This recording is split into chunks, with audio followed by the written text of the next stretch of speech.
theology, history, and America's godly heritage. We talk about anything that affects your faith, your family, or your freedom. So don't go anywhere, because Point of View starts right now.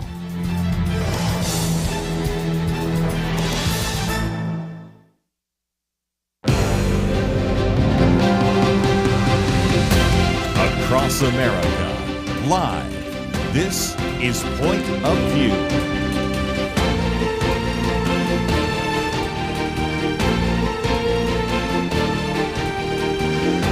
And now, Kerby Anderson. Thank you for joining me. It is a Tuesday edition of Point of View. I hope you had a wonderful Labor Day weekend. Yesterday, as you well know, if you were listening, we had Jack Hibbs first hour and Sean McDowell the second hour. Those were taped interviews, but we're back live today. I think you are going to really appreciate the conversation in this first hour. Let me just mention, second hour, we're going to get into the crime rate. And by the way, there were more than 50 individuals shot in Chicago, so we'll be talking about that. What's happening in the District of Columbia? What about Maryland and some of the others?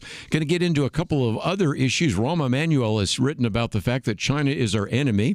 And even though many times he may disagree with some of the things we talk about here, you got to appreciate that. And we'll get into some other issues and stories in the news.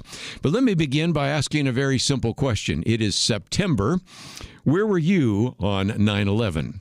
If you are an older listener, you know exactly where you were, and the individual sitting across from you knows where he was as well, because he was in particular building number 7 at the World Trade Center. It's Darin Kinder, and his life was changed forever by 9/11, in which he served as a special agent with the U.S. Secret Service, protecting individuals, but he was there and survived and actually involved in the terrorist attacks on the World Trade Center.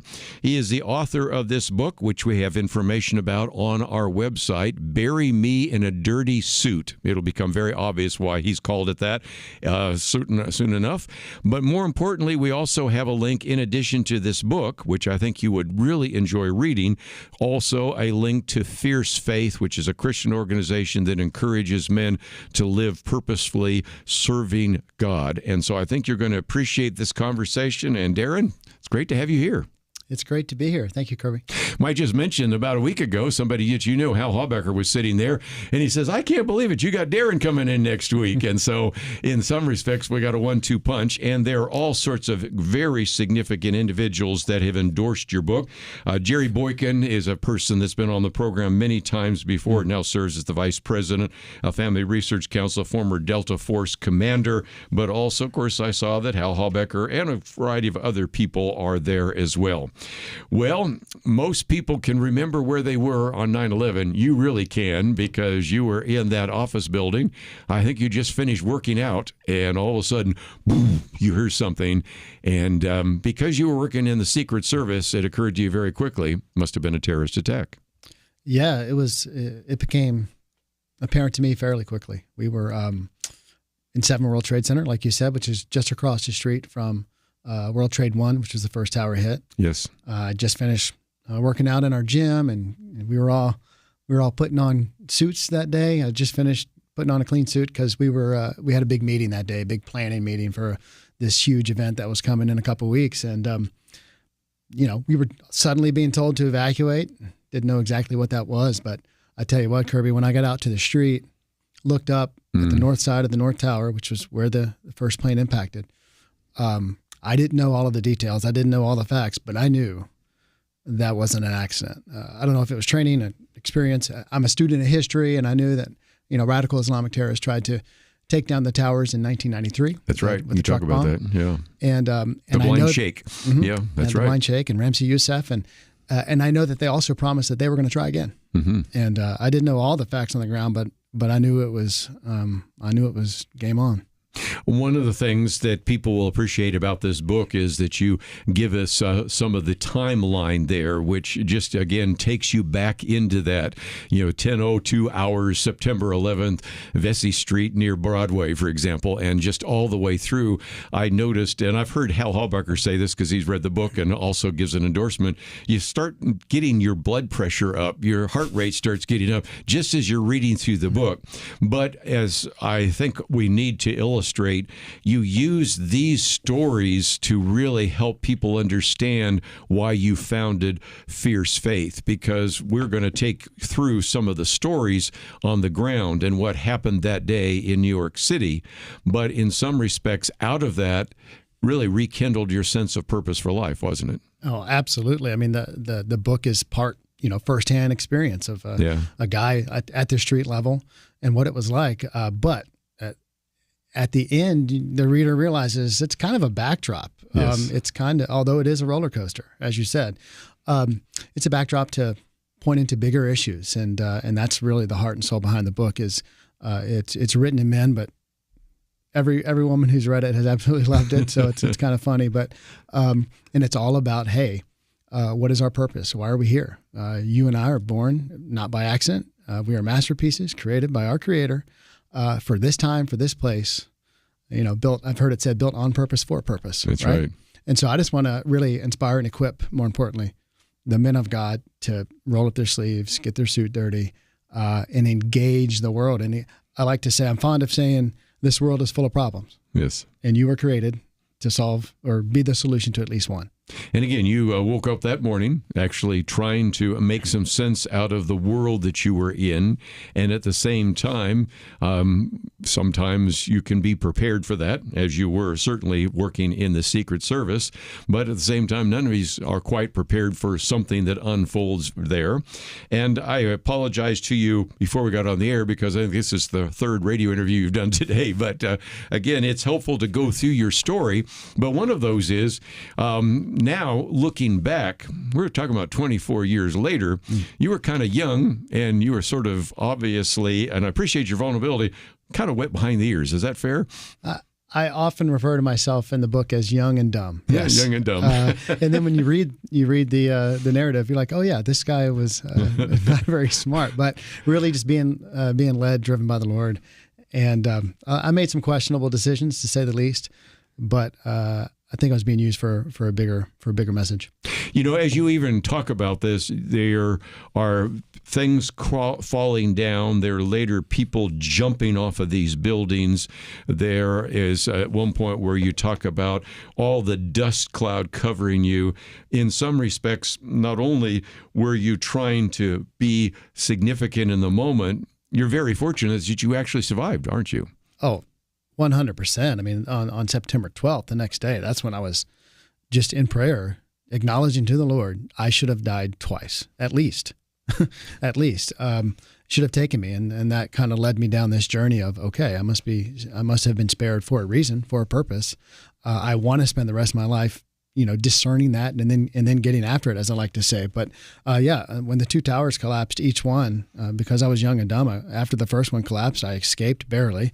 And then I went back. Yeah. And the second one almost got me as well. So any number of things could have changed everything for me, for my wife, and so forth. Let me just mention, we're going to take a break. When we come back, though, in the middle of the book, there are some pictures of a variety of things that pretty are scary, but also some pictures of, if you look real closely, there you are in the distance, and there's President George W. Bush, and here's the burnt-out fire truck and a number of other things. So we're going to come in and talk a little bit more about that. But as you probably have figured out right now, he ended up with a dirty suit. And that's what it means to follow the call. But he also ran into some that had very clean suits, and we'll talk about that as well. And it all brings us to an organization you might want to know more about, Fierce Faith. And so we're going to take a break and continue our conversation with Darin Kinder right after this.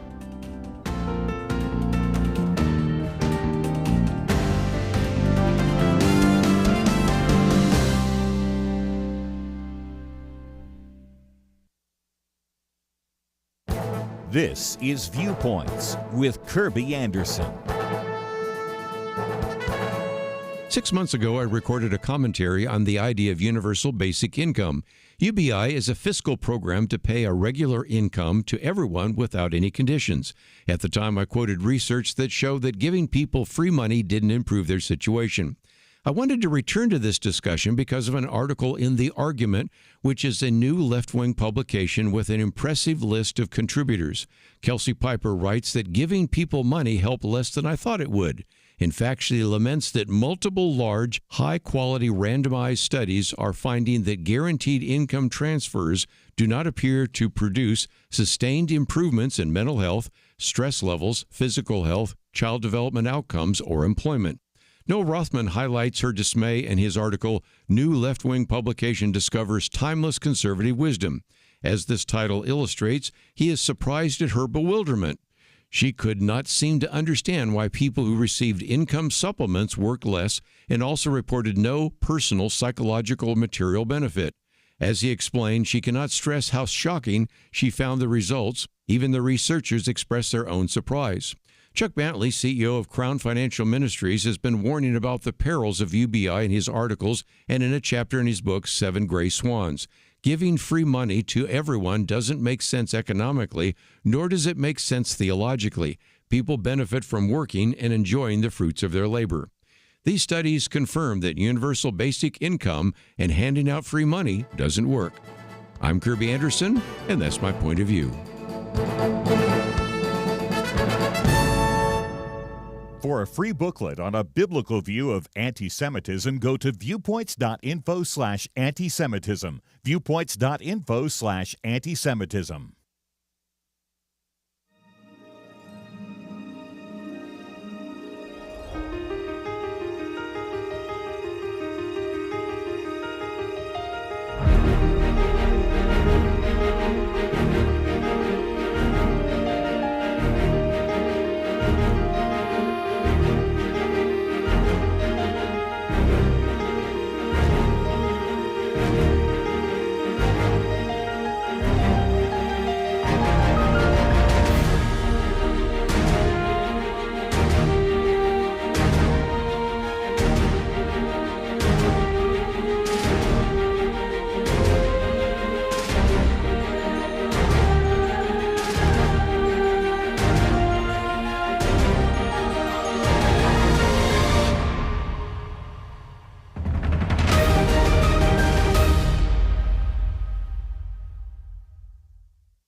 You're listening to Point of View, your listener-supported source for truth. Back once again, Darin Kinder in studio with us today, and you might want to even take the time to pass this on to others. If you go to the website, you'll see a button that says watch or listen, and so there may be others that would be benefiting from this conversation. You might want to pass them on as well. Of course, it's also going to be available at Facebook and our feed as well as others. Book is entitled Bury Me in a Dirty Suit, Discovering Man's Valiant Purpose in the Aftermath of 9/11.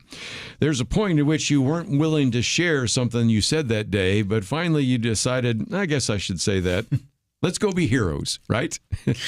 Right. Really kind of an awkward thing to say. We didn't know what to do, and a bunch of us had gathered, and we had these big first aid kits, and we just started jogging to the West Side Highway where a bunch of ambulances had assembled, and we were like, okay, we're just going to help. And yeah, my friend Wayne turned to me and said, what are we going to do now? And I hadn't said it publicly until the book. I said, let's go be heroes. Yeah.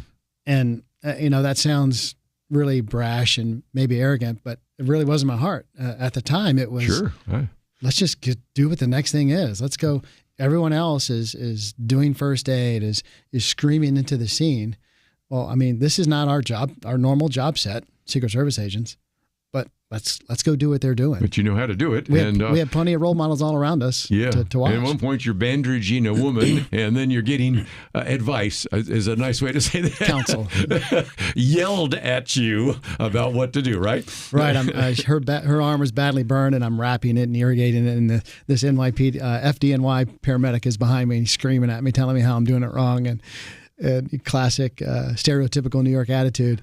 But then the day just got worse, right? Because right above me at that point was the second impact of the second plane, and you all had to scatter then. And we just scattered like ants. I mean, it was literally pieces of building and raining jet fuel burning, and It was crazy. It was just unbelievable. And again, you really take us into this in a way that's pretty amazing. This World Needs Heroes was one of the sections you had, and you were awarded the U.S. Secret Service Medal of Valor for your actions on September 11th, 2001. But that doesn't make me special, you say. But in a sense, what you're saying is, whether it's let's go be heroes, you can be a hero in a variety of different areas, and it could be an emergency like you were in, but it can also be a hero to your kids. And as an individual that has 4 sons, you know all about that, don't you? Absolutely. I mean, every day we're called to show up, right? And that rent is due every day. Yeah. And not just to the end of the month. And what is that? That's building and investing in a marriage. It's building and investing in your children, creating a place where not only the foundation is solid on God's word, but where they feel protected, they feel safe. That's the call of man that goes back to the garden, to protect the garden and to keep the garden, so good. Work the garden, and it's still our calling in part, at least in part, that we all share today. Well, and again, you could have been hit by falling debris, but there's another thing that I think most people have seen in video, and that is where this dust cloud comes. And at one point, you are not sure you're going to make it, and so you whispered out loud, "Jesus, help me." Talk about that, if you might. Right. At that point, I call it my mad dash for life. I was running. Unbelievable. I saw the top of Tower 2 buckle. I was, Kerby, I was about 80 yards, less than a football field from the base. And my first thought was, I'm dead. Yeah. My second thought, which I believe is a spirit, was run. And I started running. But man, each floor pancaking on top of the next was like a separate thunderclap, all getting closer. And then this roar sounded like a freight train coming behind me. And that was that debris cloud storm that just took me over, and that bright, beautiful day became night. Yes. Instantly, my mouth was filled with pulverized concrete and other stuff, and just coughing and spitting, and I'm still running. That's the hard part to imagine, because large pieces of debris are falling all around me. They sound like cars falling out of the sky. Mm-hmm. And once I got, this is all seconds, of course, once I got a little further away, the things were no longer falling around me, and I just took a deep breath. I was breathing underneath my shirt, trying to keep the stuff out. And I just said, Jesus, help me. Mm-hmm. And what I've learned in that moment, a moment later on that day, and in everyday sense, is that we worship a with you God, a God that is with you. And he answered. I said, Jesus, help me. And he was there. And the next thing I know, he's showing me like random sunlight piercing through the darkness. And I knew I had a way out. One other thing I thought I would just mention real quickly is you can see how you got dirty enough, but then you start picking up hoses and start putting out fires. And then, of course, the New York Fire Department shows up, but instead of saying, okay, you rookies, get out of the way, you all just became part of the brotherhood, didn't you? Part of the team. This was after both towers collapsed. Right. I don't remember making a conscious decision to go back, but we did. And I was part of at this point, there's 4 of us. There's 4 Secret Service agents and other citizens that were joining our little party. But we got to the intersection of Church and Vesey Street on the corner of the complex. It became my battlefield. That's where I was all day. And everything was on fire. Of course. There's office paper everywhere, and it's burning. The ambulances and fire trucks jet fuel. Everything's on fire. All that, of course. And at the end of the day, my pants were like 3 inches shorter because my pants kept catching fire. The soles of my shoes were melted, malformed. Anyways, I'm there with my guys, and there is one fire truck in this intersection that is largely undamaged. And it was like, what is this? And one of the guys I was with, one of the agents, said, we should hook up a hose and start putting these fires out. And I was thinking to myself, that's stupid. We don't know what we're doing. But the other guy said, you know what? I was a volunteer firefighter in high school. I bet I could figure it out. Yeah. And I said, okay. So I grabbed the hose and we pulled it out, and they started throwing levers and turning knobs, and sure enough, water starts pouring out. And we became this amateur hour 4-man firefighting team. And our goal was very simple. And one of the themes of the book is, man, sometimes we just got to do the next thing. Sometimes we just got to solve the next problem in front of us. And for us, it was this. This area is surrounded by fire. Other rescue units cannot get into this area. So let's just make this area safe. And we started putting out fires one at a time. Well, and again, there's a picture here of at least a fire engine that you say, you can't be sure, but it certainly could be because it was at Church and Vesey Street. So it could be the one that you were using that eventually was taken over by dust, dirt, and fire and everything else. But again, I wanted to bring that back to the fact that when the New York Fire Department does show up, they could have said, what in the world are you doing? And instead, you're just all part of a team. And nobody's, there's no hierarchy, there's no elitists, there's the professionals and the non-professionals. And I think that's another spiritual principle that you're illustrating throughout the book. And that is, when you're called, go, and don't try to figure out whether you're the person that's called. If indeed you feel God's call, if there is an emergency, if there's a need, don't wait, go. Right. You don't always have to have a 5-year plan. You don't always have to form a committee, right? Yeah. Sometimes you just got to knock down the next problem in front of you. And I remember thinking in that moment, and I hate that I thought this. I was like, where are the firefighters? Yes. Well, they were gone. There's 343 of them gone. The first ones that were there. They just went up. Yeah. And it was take time for other units around the city to make their way in there. So for a short time, we were at least in that intersection. But yeah, when the professionals showed up, no one told us to get out of the way. No one ever asked us to leave. We just were all shoulder to shoulder, brother to brother, doing what we're called to do and doing what we could do with the equipment that we had. And there's spiritual applications to make there for sure. And again, just before we take a break, and I want to come back and talk about the clean suits, but you dedicate the book to the 422 first responders who died in the line of duty responding to the terrorist attacks. Many of those individuals were the ones that chose to answer the bell. They were the ones that go up the flight of stairs and never come back down. Now, you were in some of those circumstances, could have been you. They wouldn't have considered you a first responder, but that day you became the first responder, didn't you? We did, because citizens had to respond. Yeah. I don't know if I was acting as a citizen or a federal law enforcement officer. I was definitely outside of my normal mission set. But I'll tell you, earlier in the story, before the towers collapsed, I was about on the 30th floor of the North Tower. Mm-hmm. And I ran into a group of firefighters. Mm-hmm. And I was looking for other Secret Service agents, and we had helped a few people get down and evacuate. And I'll never forget, Kerby, I was leaving to go back down. I had decided to go back down. And as I'm entering the stairwell, I hear their fire commander say these words, and I'll never forget. Get your gear together, boys. We're going back up. Mm.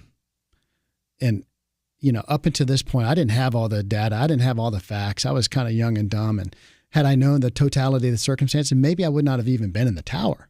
But these men and women knew. They knew. They knew the facts. They knew the cost. And they were going back up.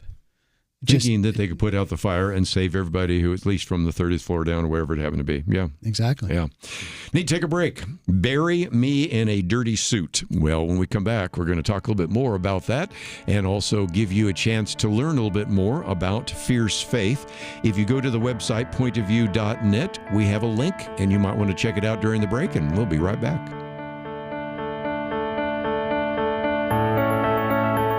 Many years ago, they began saying that we live in the information age. Well, today there is so much information coming at us from every direction. The hardest thing is to discern which issues are really important and how can I make a positive impact without wasting my time trying to figure out accurate information. Let me give you a suggestion to help with that. Visit pointofview.net. Look at the tabs across the top. Find the one named Viewpoints. Kerby Anderson and others on our team are constantly watching for news to identify those issues that you really need to know about. They boil things down in a brief summary, and then you can decide if it's something on which you want to learn more and get involved. Again, when you go to pointofview.net, click on Viewpoints, you'll see exactly what I mean. You'll see the issues that we are covering right now. And when you like what you see, I honestly think you will, you can slide on over, enter your email, and get them automatically sent to your inbox each day. That's it. Take a minute now, be informed. Pointofview.net, click on Viewpoints. Point of View will continue after this.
You are listening to Point of View.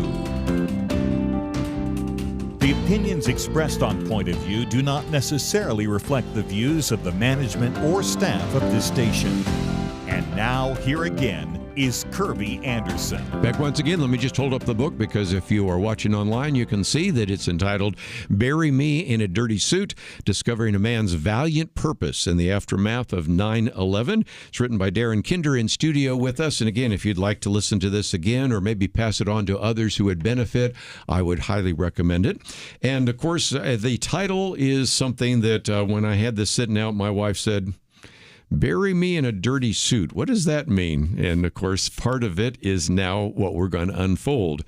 I think everybody's got a pretty good idea that you've got dust and soot and maybe even a little remnants of jet fuel. Your pants are shorter because they've caught on fire. You've been trying to hose down the fires. Then you go into a building and see some of your fellow Secret Service agents, and they're in clean suits. Finish the story.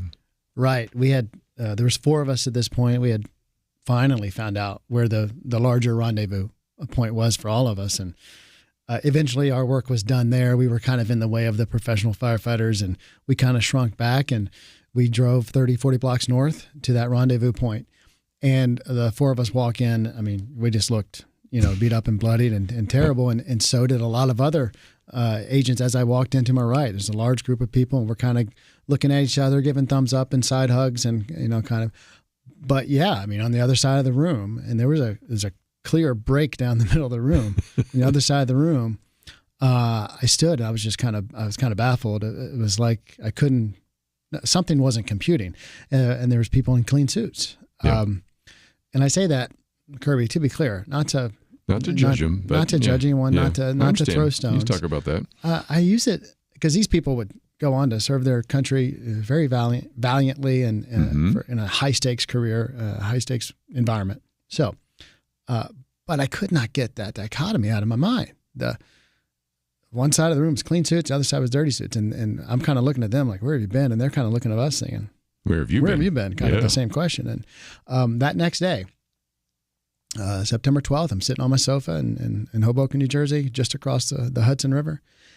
And I'm praying this through. My wife and I, I'm crying, I'm praying, I'm talking to the Lord and trying to figure out what's next in life. And I couldn't get that image out of my mind. And so I made a promise to God in that prayer. I said, Lord, you spared me. I should have died. Like I said earlier, I should have died at least twice. It must be for a purpose, for a reason. I'm going to spend the rest of my days getting my suit dirty in the name of Jesus. I'm going to be getting my suit dirty to bring you honor and glory. And Kerby, it just rolled off my tongue at the end of the prayer. I said, Lord, when you call me out of this world and into the next, bury me in a dirty suit. Oh, such a great line. And again, you're discovering man's valiant purpose. You early on talk about courage. Now, some people hearing this might say, well, the line between stupidity and courage is kind of thin there, but nevertheless, courage and fear. And those are themes that run through your book. And it is interesting because then you take us out of 9/11, you take us on a river. And I've gone down some rivers, and I've done it both in kayaks and in canoes, and I've been in ones that are slow moving and some that are really scary. And I think I could relate to that part of the story that you use with your kids. Can you explain that maybe? Sure. I mean, courage is, I say in the book, courage is a choice. And, yes. and courage is not something that you rise to occasion just on one terrible day, right? It's like a muscle that needs to be exercised and worked every single day. And that in the Christian walk, in my opinion, is the obedience of just following the Lord and following the next thing that he has in front of you, knocking that down. And then, it's a steady drum of obedience in the right direction. And so I'm, trying to teach that to my sons, to my boys. And we love to raft, whitewater rafting. We go out in Colorado, hit the Arkansas River, and we have our own, we don't, pay for the big boats. We have our own inflatable kayaks, and we kind of do our own thing. And most of the time, Kerby, that's great. But sometimes it gets a little hairy, a little touch and go every now and then. And so yeah, we had an incident where the previous summer we had, my son and my wife flipped over, and one of my sons was kind of shaken by it. And so the next year it was time to do that again. And I said, look, man, I put my hand on his shoulder and I said, look, well, first of all, I am like literally a United States Secret Service rescue swimmer. I told him, I said, literally, I've been trained in whitewater rescue. Number one, this isn't like Dad just making up stuff, right? Yeah. I will, if something happens out there, I will come get you.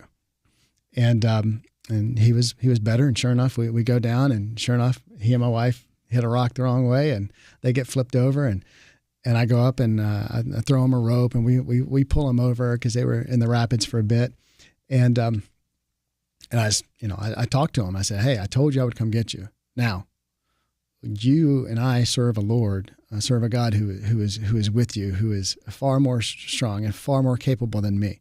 I will not always be there for you, but Jesus will. When we call out, like I said in the book, when we call out, Jesus, help me. Yes. On repeat, he says in Scripture, do not fear. Do not but fear. Almost always, it's followed with this promise, for I am with you. Mm-hmm. He says it to Moses. He says it to Gideon. He says it to us in Psalm 23, just on repeat throughout Scripture. And that's just what I was able to relay to him on the bank of a river, out of breath, wiping away tears. Hey, I've got you, but if I don't have you, you're in the Lord's hands, and He is a with you God. Well said. One of your chapters is the opposite of fear is love, and I just thought it would be good to talk about that as well, because we do have this idea of, or you use the idea of different arrows, and I thought that was a great illustration once again, because it's just an illustration that we need to train ourselves. We need to buffet our body, as Apostle Paul says, but we also need to then, we think of Timothy learning from Paul, and you think of Barnabas, and you think of individuals that come alongside you that encourage you. You think of others that you need to pass on, and there's really a whole discipleship element there that all is tied into love, isn't it? Absolutely. I mean, fear is, I say, fear and courage are kind of cousins. Fear is fear, but fear is primal. Fear is powerful. Right. And the problem, and we all encounter fear, but if we reflect on our life and we realize that our actions day to day are big picture living, if it's driven by fear, then it's an unhealthy way to live. And so, what is the opposite of fear? And the only thing I find in the Scriptures that's more powerful than the power of fear is the power of the perfect love of Jesus Christ. Right, that perfect love casts out all fear. That's one of the arrows that we're not slaves to sin, but we're sons. We're adopted sons of the King. Right. I mean, I tell a story in the book where I look at one of my friends, and he's kind of beating himself up. He's fallen into sin, and he's kind of wrecked his life and his personal life and his professional life. And I was like, you are not this person. You're called to be different. You are a son of the King. Yes. And now we just need to learn how to start acting like it. Yeah. And start believing in the promises of God. And that kind of, you could just see it almost instantaneously. It was like, you're darn right I am. And I think we just need to be reminded of that when we look into the Scriptures, and when I read the Scriptures, I'm looking for the promises of God all over the place, and the love of God is overwhelming. It's overwhelming, and when we choose to, what are we going to focus on? We're going to focus on the fear, or we're going to focus on the love of Christ, and that's what casts out all fear. If God is for us, who can stand against us? As it says in Romans 8:31. Well, and the other part of that is you talk about do the next thing. Mm-hmm. So it does seem to me that I can be happy, and I can have love, and I can cast out fear, and I can still sit on the couch.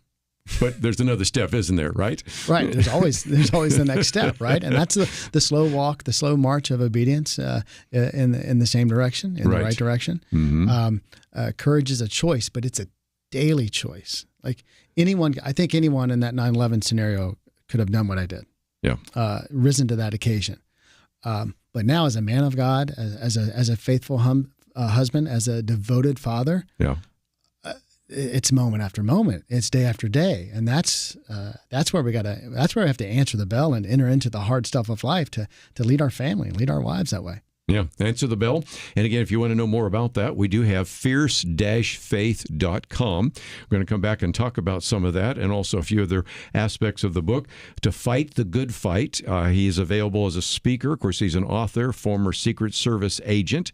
Got all sorts of great information there. So if you would certainly like to know about the book, it is there. If you'd like to know more about him, that is certainly the case. You got pictures and other things. And if you would like to maybe schedule him to come and speak for your particular group. We've made that available to you as well.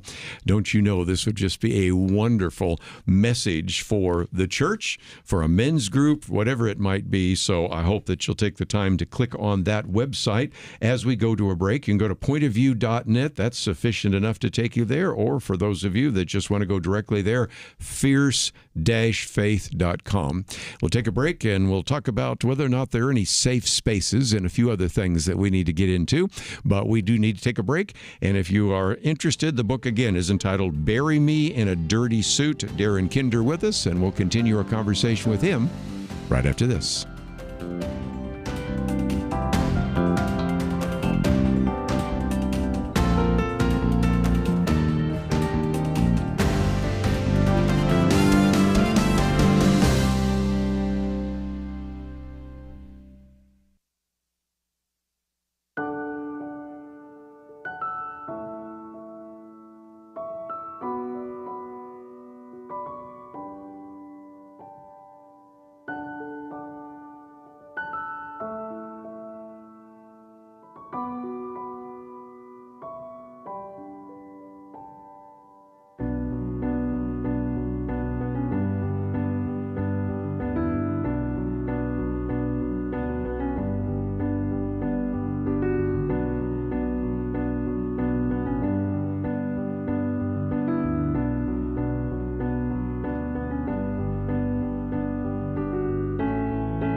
You're listening to Point of View, your listener-supported source for truth.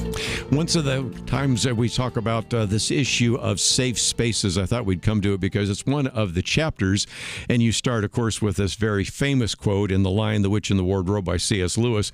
Aslan is a lion, the great lion, and so Susan says, well, is he safe? And Mr. Beaver says, who said anything about safe? Of course, he isn't safe, but he's good. He's a king, I tell you. And a little bit later, then, you actually quote from a book that I thought I would hold up for just a minute, and that is this book, The coddling of the American mind.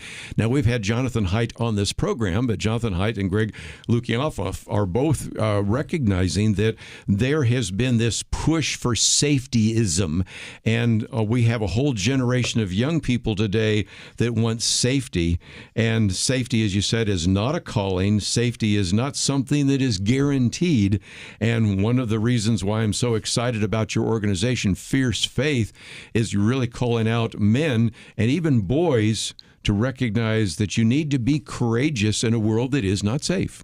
Absolutely. And we've kind of corrupted the word safe, actually, in the process, which is safe is synonymous now with comfortable. Yeah. It's kind of, we've cheapened the word safe. And I think, if I'm being honest, that has crept into the American church. Yes. Oh, sure. Where everyone just wants to be comfortable. We're following Jesus because it makes us feel comfortable. Well, I mean, when I read, I don't know about you, when I read the Gospels, I don't see comfort. No. I see a man that was hunted. I see a group of disciples that were hunted, didn't have a place to lay down their head, hardly had anything, could hardly rub two nickels together. Right? That none of that was comfortable. No. Okay, but the point I make in the book, all of them are safe because they're in the center of God's will. Yeah. They're fulfilling their calling. They're fulfilling their purpose. And although that will certainly be uncomfortable, if I want to follow Jesus and do what I can to be like Jesus and lead my sons in that way as well, I need to highlight the fact every now and then that, you know what, none of this was comfortable. Yes. But it was safe. Let's talk about what it means to be a man for just a minute, because that's one of the outreaches you have there as well. I think you would agree that there has been a concern in the church sometimes, the feminization of manhood, and there is a real need. And this is why oftentimes when you go to churches, the women's ministry is doing very well. They have these steel magnolia relationships that develop almost instantaneously. Trying to get a men's ministry together is oftentimes very difficult. I've been to some recently that have been very successful, but a lot of it is to come back and recapture what the Bible has to say about being a man. Right. And that is using your strength, using your powers for good. I had an incident years ago. I don't think I've ever told this story where, it was after a high school baseball game, and there was a fight about to break out between these two teams. And me and a few other fathers just kind of stepped in and said, this is not happening. Yeah. And one of the coach's mothers came up to us and with a tear in her eye and said, this is why God created good, strong men. Yes. But the culture of the society is kind of identifying boys, strong boys, as part of the problem, right? Yeah. And I think you alluded to it. Churches often look at as the man issue is almost a problem to contain, as opposed to disciplined, strong, godly men being unleashed. And there are some churches that are doing that well. There's some organizations that are doing that well. But we've got to reclaim. We've got to go back to the headwaters and look at the Adam in the garden before Eve came along. He was called to cultivate and work that garden and to protect all that God had put in His care under His responsibility. And we carry that forward today. As men, we're called to protect, cultivate, work, build into, but also protect all that God has given us responsibility for. Let me just real quickly talk about how this could be a real good Bible study for men. I mentioned safety is not a calling, and even in that section, you have quotes from the book of Exodus where you're looking at Moses. You also have quotes from the book of Isaiah, in which you're talking about the God we worship. You have quotes from Ephesians, which is talking about the fact that we do not wrestle with flesh and blood, and even quotes from the book of Revelation. And so it does seem to me that some people might think, well, this would be a great kind of autobiography about Darin Kinder. But really, the way you've put this together, this could be the basis for a Bible study or a small group, couldn't it? Absolutely. Absolutely. Because it all evolves and tends towards a call to action, specifically for men to what Paul commands young Timothy to do, to fight the good fight of faith. There's a great, very fond of a quote by the late John MacArthur, recently passed, and I'll butcher it, I'll paraphrase, but the man of God is known for what he flees from, what he follows after, what he fights for, and what he's faithful to. So good.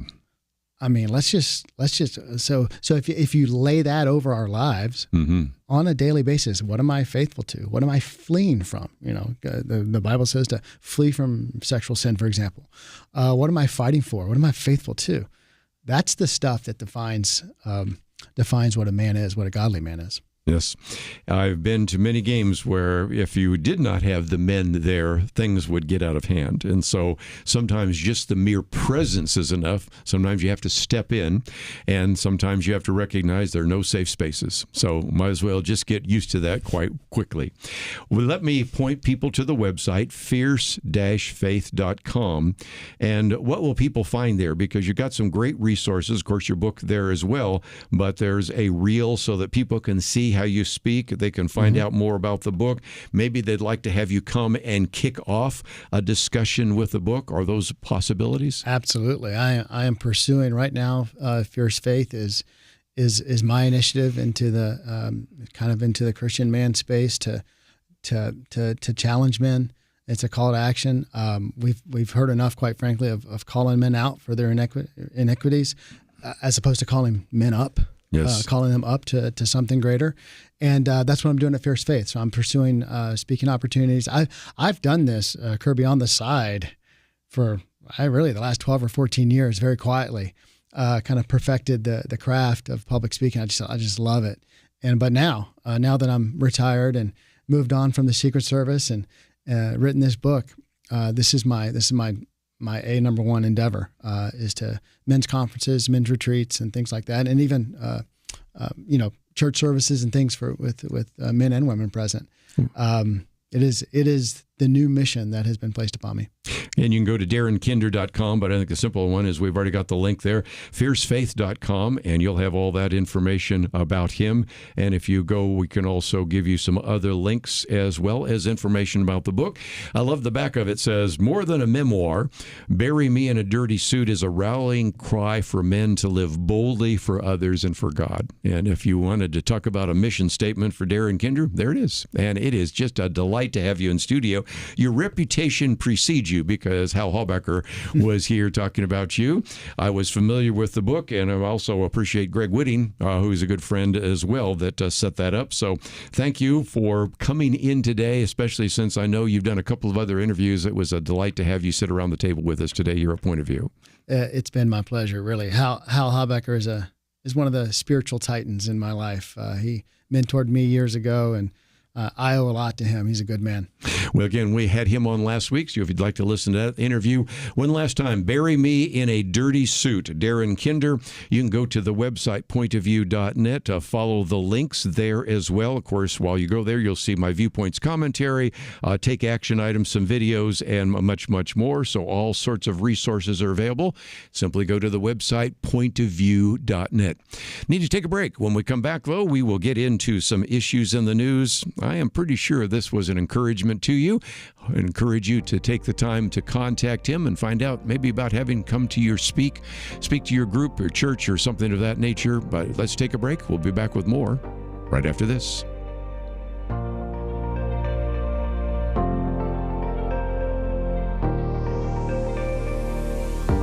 Picture someone in your life, if you can, who needs the truth. Have you ever wished that you could point that person to resources that would help them? Maybe they're buying into mainstream media lies, and you wish you could easily share information providing a more full picture. Or maybe they're questioning their faith. They need devotionals and testimonies, resources they identify with. Maybe they're navigating parenting in this modern era. They need insight on handling new technology and mental health crises and everything in between. When you support Point of View, you provide resources just like these to people who need the truth. The best way to support Point of View is by joining the Truth Team. I invite you to learn more about the Truth Team by visiting us online at pointofview.net. Or you can learn by calling toll-free 1-800-347-5151. The Truth Team, pointofview.net, and 1-800-347-5151. Point of View will continue after this.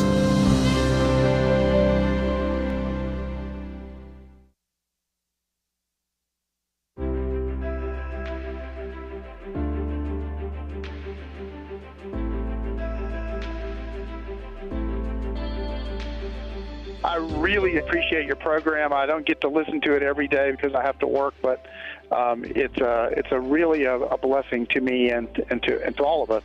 Everything you do each day to inform Christian families and our community about the things we can do, and just the way you're so informative. I listen to you daily and love you guys and appreciate you so much.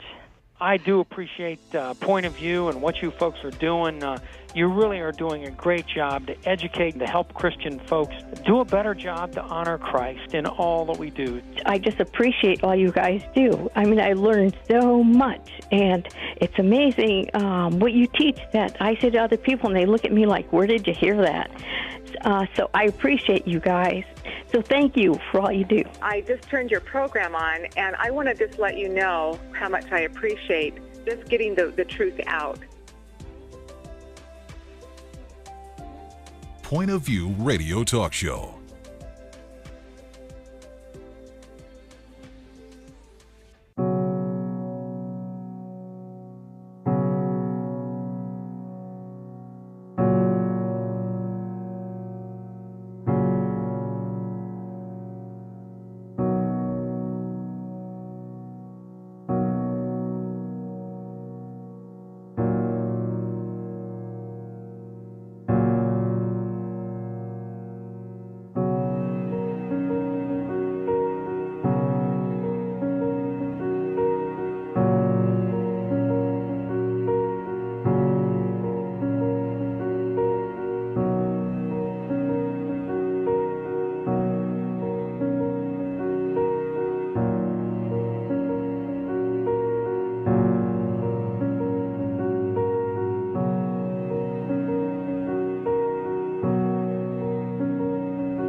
Hi, this is Kerby Anderson. You know, each day we take on the tough issues and provide a biblical perspective to them. The topics we cover are wide-ranging.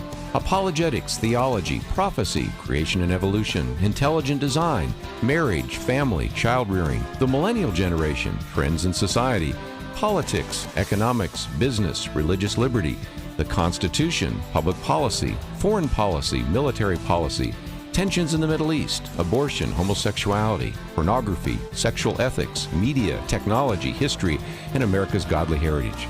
We talk about anything that affects your faith, your family, or your freedom. So don't go anywhere, because Point of View continues right now.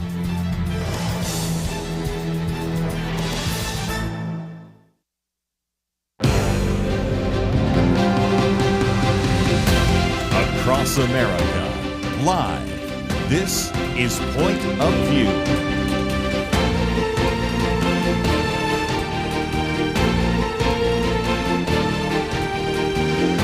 And now, Kerby Anderson. Second hour, let's see if we can get back into some of the issues in the news, and certainly one of the biggest issues, and it has been created in part as a news item because of the action of President Donald Trump.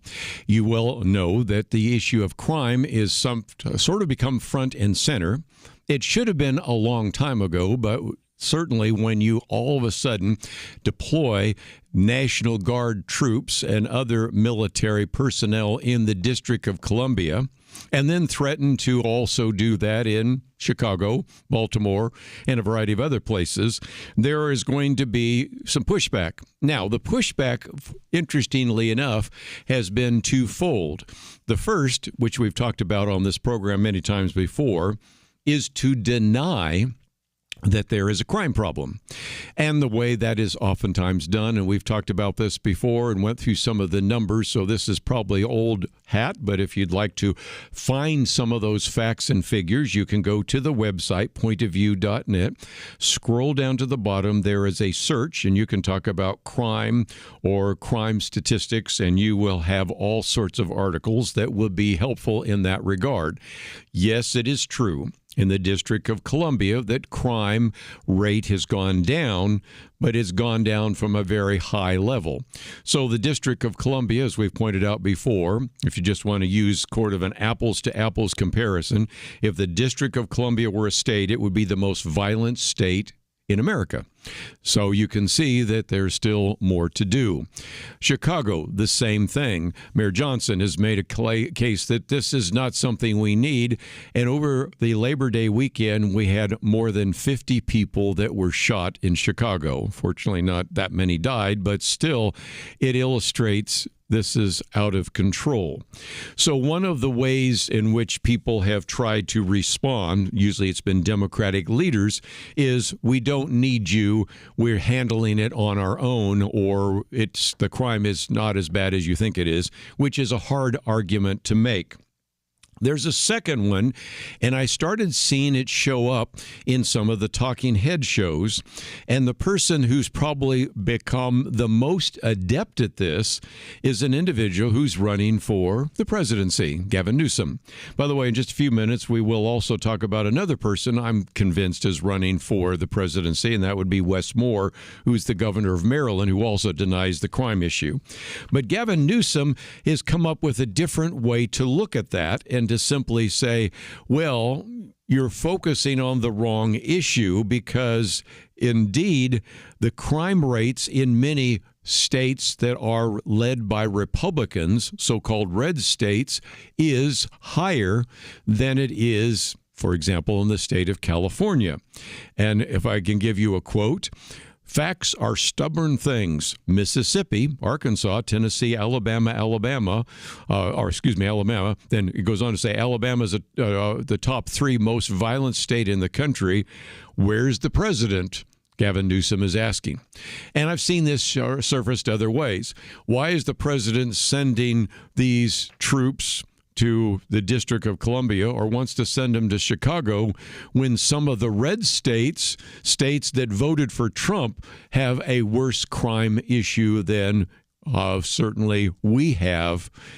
First of all, that's not accurate, but nevertheless, recognize that we're talking about crime-ridden cities, not states. But let's go and understand why there hasn't been a response to Gavin Newsom. And that has to do with the fact that most political candidates want to say things that are politically correct, and that is not sufficient.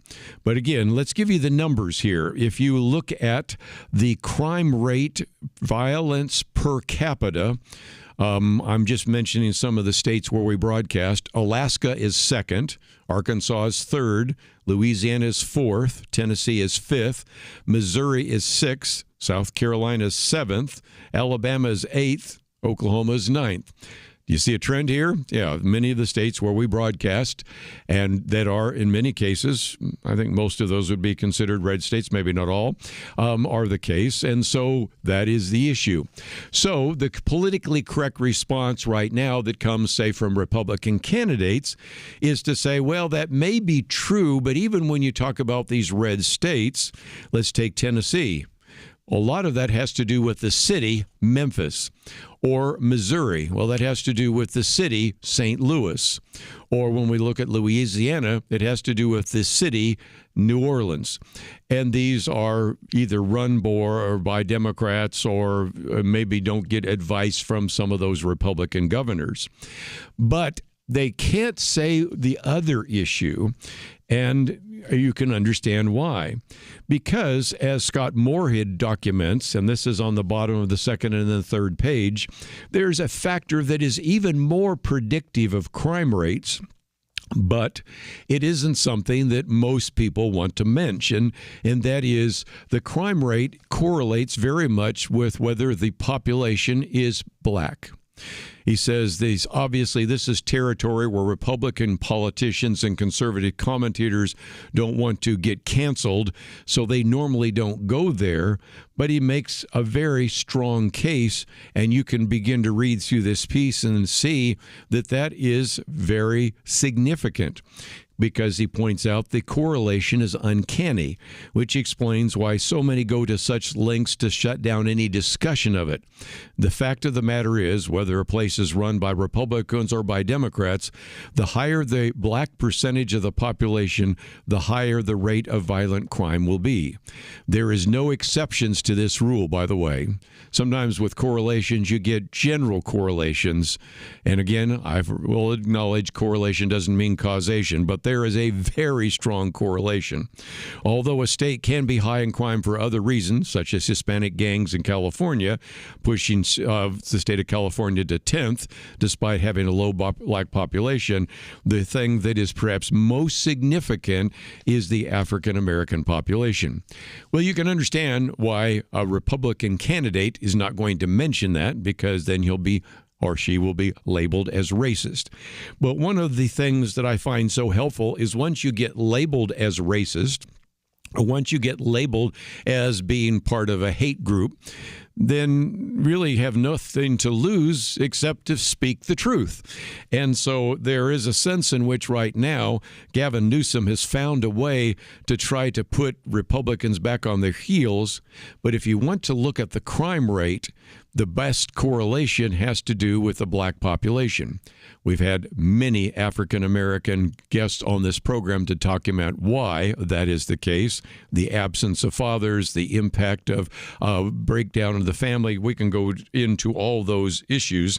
When we come back from the break, let's see if we can get into a little bit more of this, and then we'll move on to some other issues, because if nothing else, we're not just seeing the fact that the president would like to send troops to Washington, D.C., he'd like to send them north to Baltimore, which is certainly a dangerous place as well.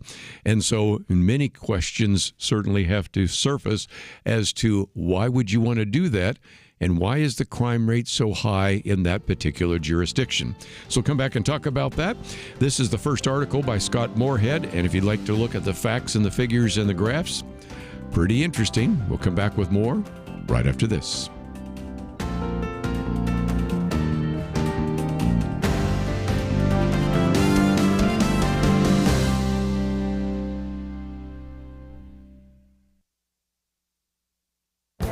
This is Viewpoints with Kerby Anderson.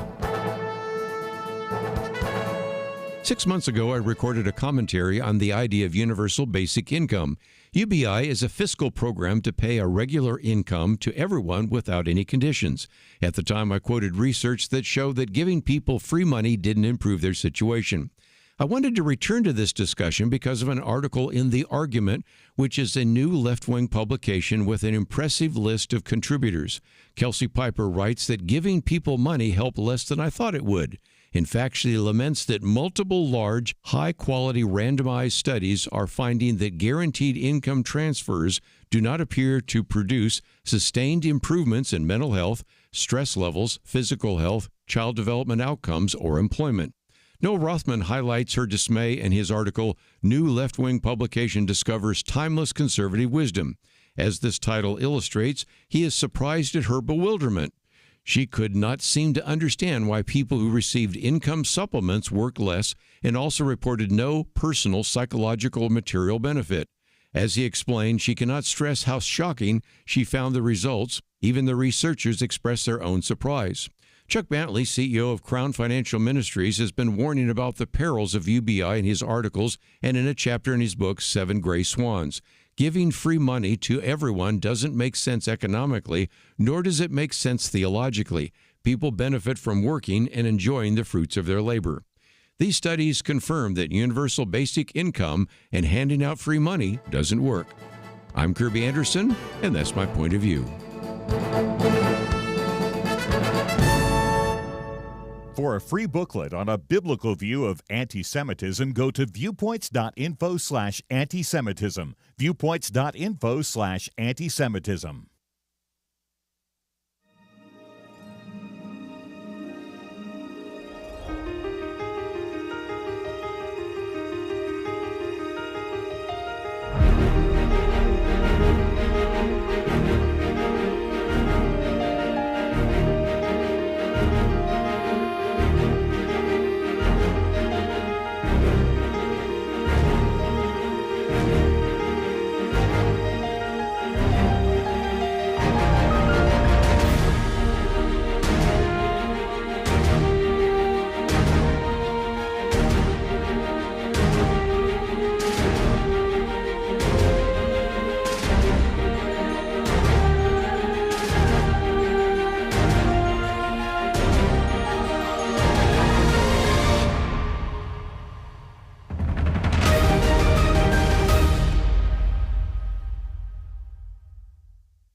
You're listening to Point of View, your listener-supported source for truth. Back once again, while we talk about crime, Gavin Newsom said that facts are stubborn things, and that is certainly the case. And he has used this as a way to sort of put some of the individuals, including Donald Trump, sort of back on their heels by saying, look, if you really want to talk about the issue of crime, don't look at the cities, look at the states, Mississippi, Arkansas, Tennessee, and Alabama, because those are the ones that certainly have a high crime rate.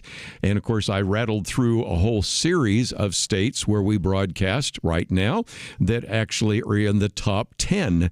And those all would be having a higher violent crime per capita than the state of California. But there are some other facts that certainly need to be put on the table. And this piece by Scott Moorfield illustrates, first of all, why you have a lot of Republican candidates that back on their heels simply want to say, well, yes, I recognize that maybe Missouri has a high crime rate as a state, but a lot of it has to do with the fact that it's actually in the city of St. Louis. Or yes, we recognize Tennessee has a fairly high crime rate, but it's due to the actually what is happening in Memphis. But as Scott Moorfield points out, a lot of that is due to who is in those particular localities. Before we go back to the issue of black and white, let me give you some numbers. Those of you that every once in a while like to write something down, use it as a commentary. First of all, these are in my commentary. How many counties do we have in the United States? 3,142. I have not counted them, but I can trust that number. We have 3,000 counties in the United States, and half of all the murders take place in 2% of those counties. Does that tell you everything that you need to know? I mean, before you even get into black, white, Hispanic, whatever, we recognize that sometimes people say, I don't feel safe in America. Well, there are certain counties and certain zip codes where you shouldn't probably feel safe because that's where a disproportionate number of murders and assaults take place. So some of the time I like to help people understand, forget the racial issue for just a minute. 2% of over 3,000 counties are where half the murders take place. Most people are completely surprised by that number because the only other half of the murders take place in the other 98%. So think that through for just a minute. And you know where those counties are, and we could go through the very long list, but let me get back to this issue of black and white. We see the correlation. We can understand why, even though the correlation is virtually 100%, but we all can understand why people don't want to bring it up, because the moment you bring it up, you're going to be labeled racist. But let's just, again, forget correlation for just a minute. Last time I looked at the Bureau of Justice statistics. Okay, this is the Bureau of the Department of Justice. These are statistics they keep. Now, I've pointed out sometimes these aren't as accurate as we'd like them to be, but that's all we got. In the Bureau of Justice statistics, 57% of the murders are perpetrated by, according to their best estimates, African Americans. 45% of the assaults by African Americans. So whether you look at the correlation in terms of zip code, whether you look at the correlation in terms of county, you can see that by looking at the state, you're missing the forest for the trees. You're really not focusing in on that. And a good example I used just a minute ago, Tennessee is, of course, the home of the city with the highest murder rate, Memphis, if you're not familiar with that. But again, it has a population of almost 50% African American, and it has, again, 2,500 violent crimes per 100,000 people per year. If you look at the rest of the state of Tennessee, if you were to take Memphis out, then you wouldn't even be on the list. So you can kind of see a top 20 list, I should say, but it's in the top 5 when you look at it, the state. So again, as Scott Moorhead points out, look, this doesn't mean that every African American is a violent criminal. Of course, that's not true. In fact, most aren't. However, the fact are that there are means that sometimes it continues to be something wrong with what's going on in the African American culture. And oftentimes it's law-abiding blacks who are paying the price because of violent blacks in those communities. Anyway, you can see that Gavin Newsom right now has been trying to change the topic by saying you're focusing on the cities when it's your states that voted for you, Republican-run states, red states, where the violent crime is taking place. But as we've tried to point out before with people like John Lott and other, it isn't that simple. If you drill down just a little bit, you come to a very reasonable conclusion. Let me also just mention real quickly that, as I mentioned, what we are dealing with right now is 50 people shot in Labor Day. Several were killed, and there are, of course, some real concerns. And there are all sorts of attempts, seemingly by the mayor, Brandon Johnson, to take a bad problem and make it worse. One of those is what was called Shot Spotter. And that was something which was put up in communities so that when a gunshot goes off, you can understand and learn and figure out what part of the community in which the gunshot took place. And he prevented the renewal of the spot shotter contract, which was one of the ways that aided law enforcement to respond to various kinds of shootings taking place. But in addition, of course, to Brandon Johnson in Chicago, we're going to be hearing quite a bit from the governor of the state of Maryland, Wes Moore, because as this particular article, my second article, points out, this mixture of Trump derangement syndrome and an individual that probably is going to run as a presidential candidate on the Democratic ticket is, of course, an individual that has been challenging all of the things that are being proposed by, again, President Donald Trump. And the writer David Bossie says, look no further than Maryland's Governor Wes Moore's opposition to President Trump's decision to mobilize National Guard troops to confront the crime epidemic, first in our capital and now maybe in other cities around the country. Instead of working with the president, he says, on issues of public safety and fighting crime in cities like Baltimore, Governor Moore has pandered to what he calls out-of-touch liberals by, again, being sort of an anti-Trump individual. And so, again, he says that the serious crime problem that has plagued big cities year after year is no secret. In fact, for folks who live in these places or for those who visit it, it has been an unfortunate reality. And again, what David Bossie says is Mr. Trump's historic reelection made it clear that the American people are sick and tired of defunding the police or having soft on crime prosecutors, having record drug overdoses and cashless bail. Voters said unequivocally that they wanted to return to law and order, whether it's on the border or in the neighborhoods, and that's exactly, of course, what the president is doing. Now, interestingly enough, the governor, Moore, couldn't oppose Donald Trump's law and order push fast enough. Not only is he against troops making the district safer, but he also soundly rejected the idea of allowing those troops to help secure the streets of Baltimore, which is, because of its proximity to our nation's capital, really kind of bad optics for an individual that is going to be running for the presidency on the Democratic ticket, but that's what he's doing as well. And so, if nothing else, it has been kind of intriguing to see how the response has been. And for people in Maryland, they watch the success story in the District of Columbia unfold, and many are starting to wonder why the governor isn't at least considering taking up the president's offer of help. And so, again, the president has been trying to, if anything, point to some of these issues and begin to deal with some of these crime catastrophes.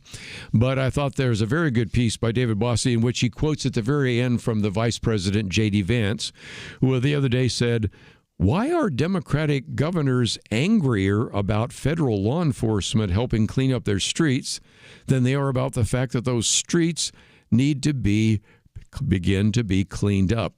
And so it is one of the great puzzles, but I thought since this issue of crime is front and center, I thought I'd give you a little bit more of the backstory, and that's what you can find in our first two articles.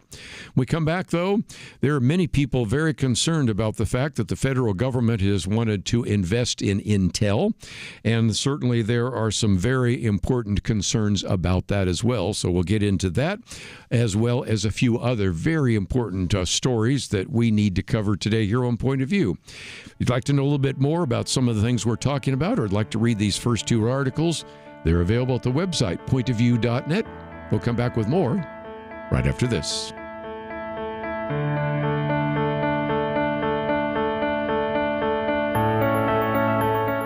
It almost seems like we live in a different world from many people in positions of authority. They say men can be women and women men. People are prosecuted differently or not at all, depending on their politics. Criminals are more valued and rewarded than law-abiding citizens. It's so overwhelming, so demoralizing. You feel like giving up. But we can't. We shouldn't. We must not. As Winston Churchill said to Britain in the darkest days of World War II, never give in, never give in, never, never, never, never yield to force, never yield to the apparently overwhelming might of the enemy. And that's what we say to you today. This is not a time to give in, but to step up and join Point of View in providing clarity in the chaos. We can't do it alone, but together, with God's help, we will overcome the darkness. Invest in biblical clarity today at pointofview.net or call 1-800-347-5151. Pointofview.net and 800-347-5151. Point of View will continue after this.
You are listening to Point of View.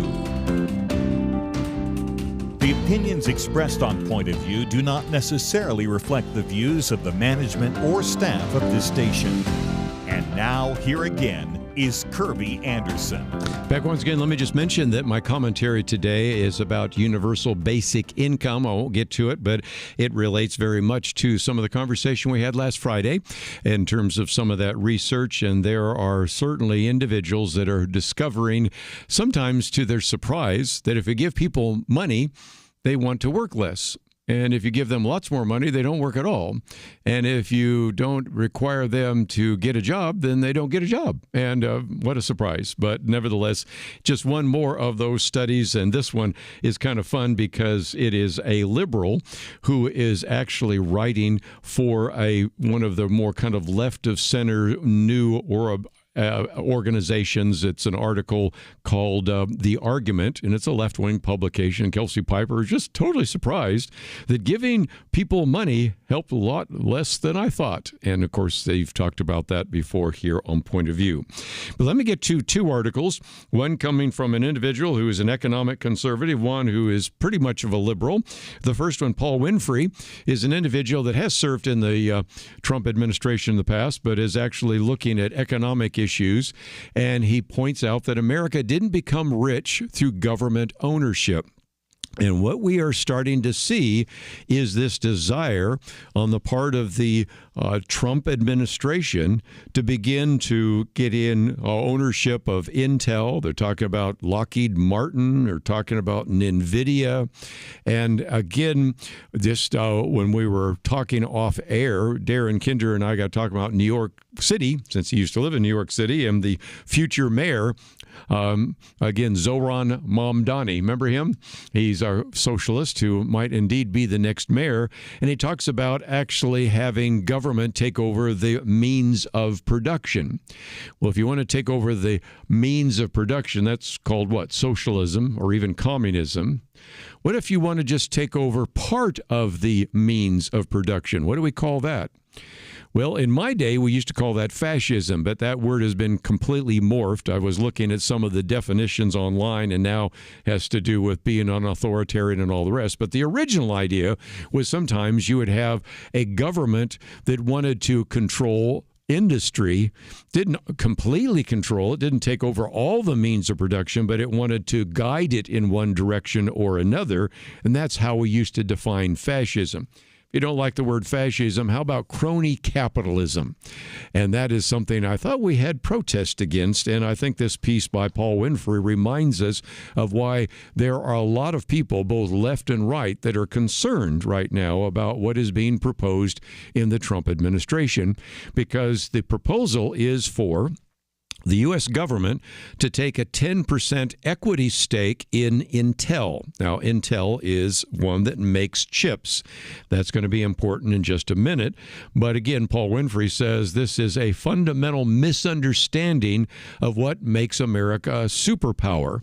The danger isn't that they're going to lose money, taxpayer money, with Intel stock, but what could happen is Washington will lock itself into a pattern of political favoritism. Once you own these things, then you can see that there would be a temptation to protect that investment through favorable regulation, procurement, bailouts, and all the rest. And so the argument is that we had a market failure with semiconductors. We need those chips that are manufactured oftentimes most significantly in Taiwan. Always concerned about whether or not China would take over Taiwan. I'm going to talk about that in just a minute when I get to my next article.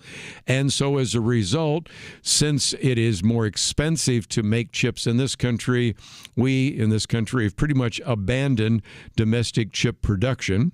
I can travel down a road from where the studio is to one place where chips are being manufactured, thanks to TI, but not many places. And as a result, that's why the government has said, well, we just need to have a stake in Intel, and that would certainly be enough. But as Paul Winfrey, who's looking at this pretty much from a conservative economic point of view, says, if Intel, why not Ford to secure automotive supply chains? Why not Boeing to maintain aerospace dominance? Why not Pfizer to guarantee pharmaceutical security? Soon, the strategic importance becomes a political claim, and the federal government owns slices of all sorts of industries. And again, the president has been talking about a golden age. He wants to recapture the golden age. Well, Paul Winfrey starts and ends by reminding us that some of the greatest drivers of the first golden age of America in the 19th century was the opening of enterprise itself.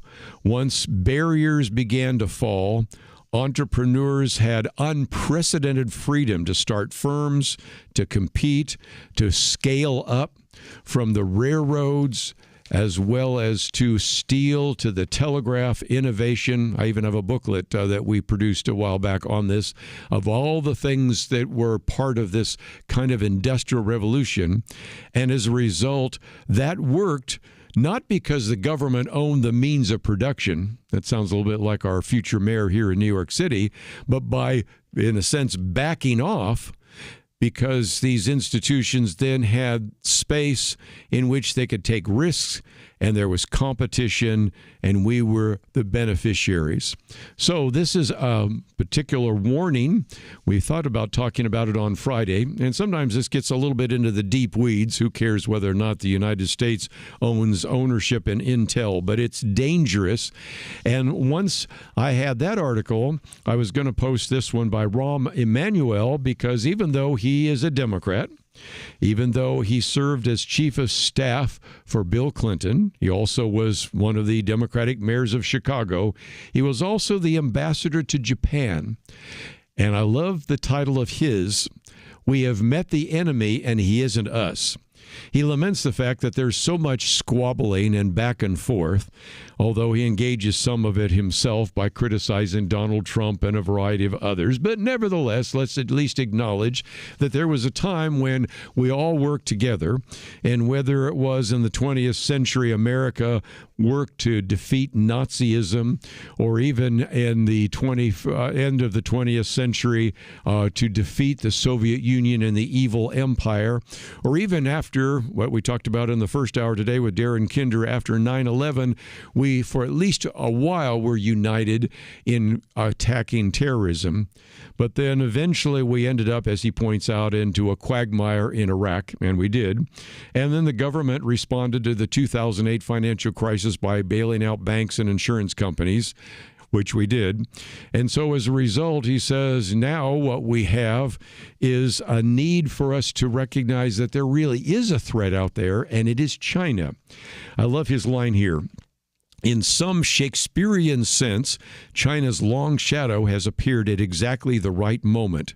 But Xi Jinping, who of course is the head of China, the dictator of China, is much more than a foil posed to unite Americans who would otherwise remain defined by their blue and red affinities. The China threat is real and potent. I appreciate that, to hear a Democrat making that statement. The U.S. has never before been asked to face down a country that has 3 times our population, is fueled by advanced economy, and is capable, as its leaders intend, to replace us atop the global hierarchy. Failing a broad reorientation, he says, the question won't be who lost China, but who lost to China, yet Washington has not mobilized. Which is why then he says, this is why the administration should not be doing the things we just talked about. Taking a stake in Intel, trying to nationalize Lockheed Martin, to receive golden shares of Nippon Steel, or to claim a piece of the action from NVIDIA, and to claim royalties from research patents. We do have a battle, and it is against China, and we're not helped by what you could call crony capitalism or the kind of bickering between red and blue. We really need to understand that this is the case. And he says that China has really decided to address this in 3 ways. First, Beijing, that is China, should view America less as a strategic competitor than a strategic adversary. Second, that the shine has come off the American system after the financial crisis of 2008 and following. And third, that American society was too divided to act with common purposes in the face of a geopolitical challenge. Today, Xi Jinping understands that President Trump's division and chaos is working to his advantage. Maybe a little too critical, of Donald Trump, maybe a little too supportive of Bill Clinton in his last line where he talks about the need to rediscover American exceptionalism. But it is encouraging to have somebody who was involved in various Democratic administrations to say, we do have a threat to China, and we're not going to meet it if we decide that we're just going to buy shares of Intel stock. Good point. Let's take a break. Got some more to cover, and we will do that right after this.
You're listening to Point of View, your listener-supported source for truth. Back for a few more minutes. Of course, one of the things we talked about last week was the shooting that took place up there in Minneapolis, Annunciation Catholic School.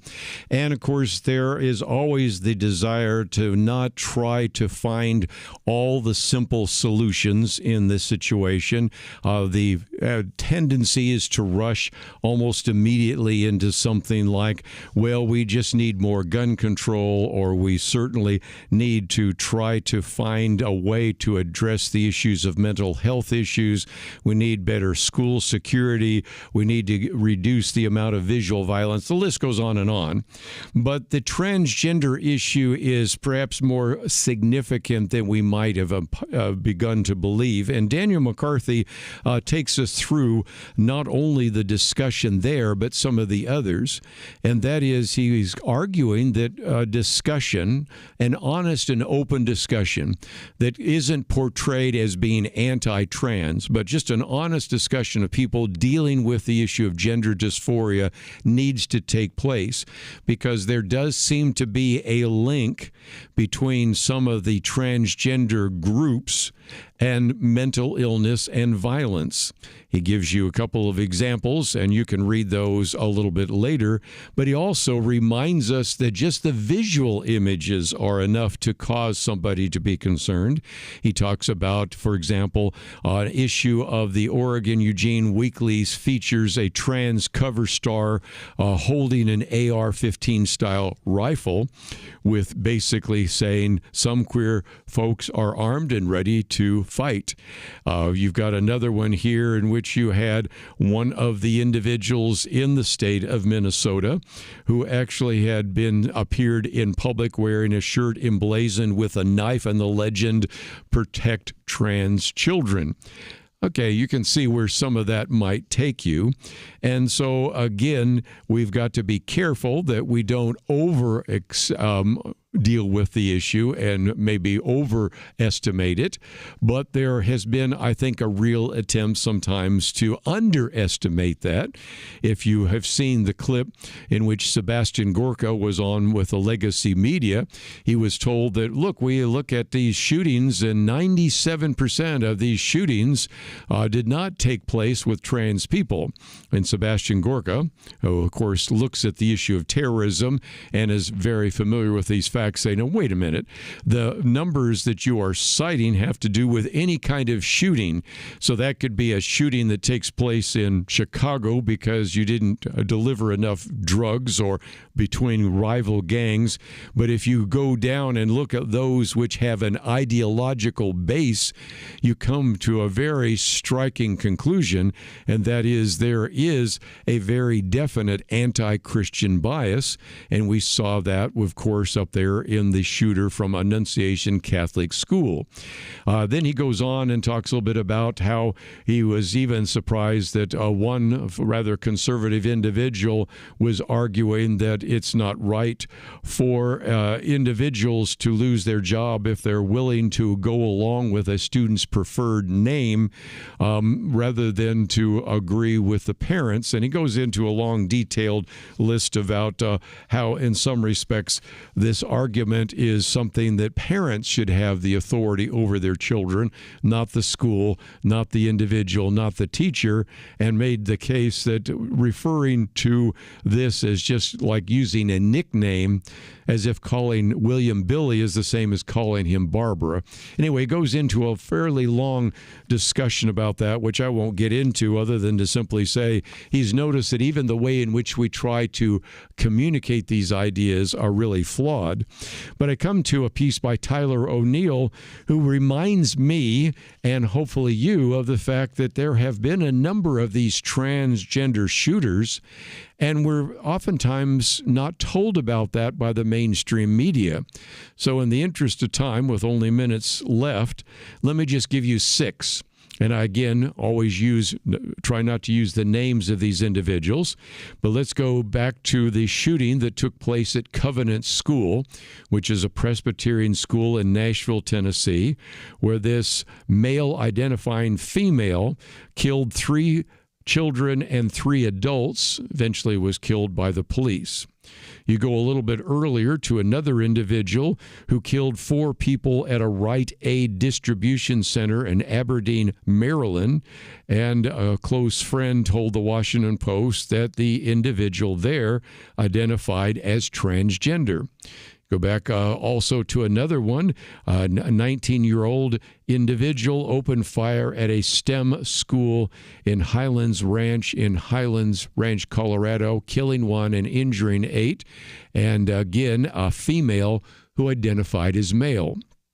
Number 4, we have a 17-year-old individual opened fire at a school. This would be at Perry High School in Perry, Iowa. Killed 1 student, school's principal, injured 6 others, shot himself. And you can go to the TikTok profile and see that this individual, man now identifying as a woman, identified as transgender, preferred different pronouns.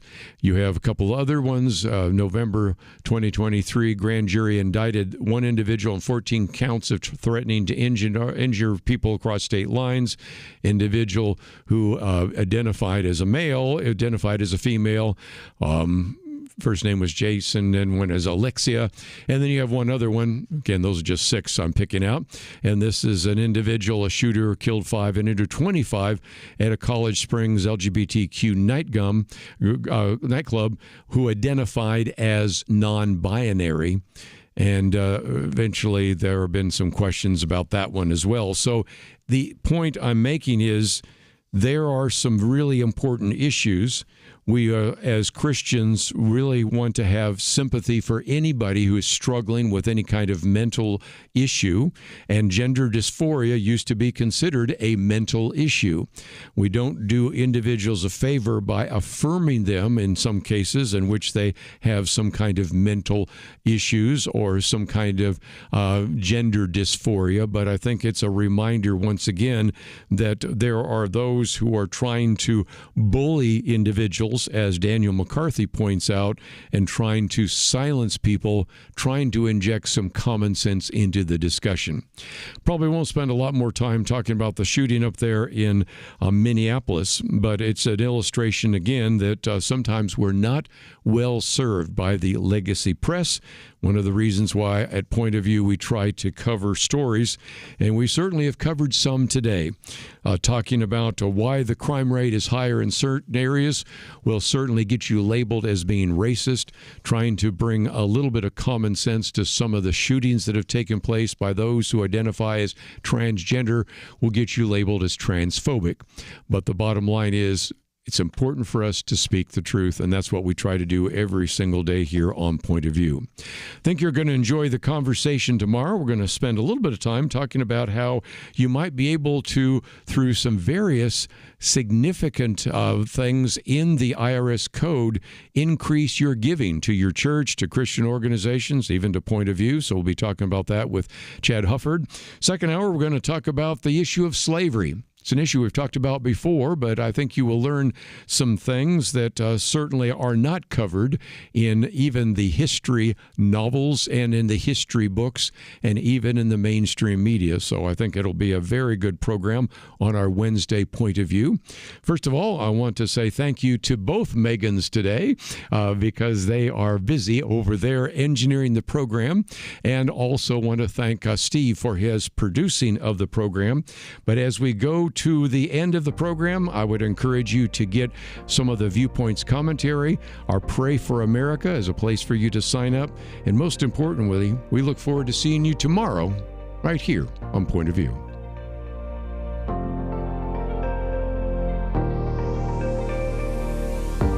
Picture someone in your life, if you can, who needs the truth. Have you ever wished that you could point that person to resources that would help them? Maybe they're buying into mainstream media lies, and you wish you could easily share information providing a more full picture. Or maybe they're questioning their faith. They need devotionals and testimonies, resources they identify with. Maybe they're navigating parenting in this modern era. They need insight on handling new technology and mental health crises and everything in between. When you support Point of View, you provide resources just like these to people who need the truth. The best way to support Point of View is by joining the Truth Team. I invite you to learn more about the Truth Team by visiting us online at pointofview.net. Or you can learn by calling toll-free 1-800-347-5151. The Truth Team, pointofview.net, and 1-800-347-5151. Point of View is produced by Point of View Ministries.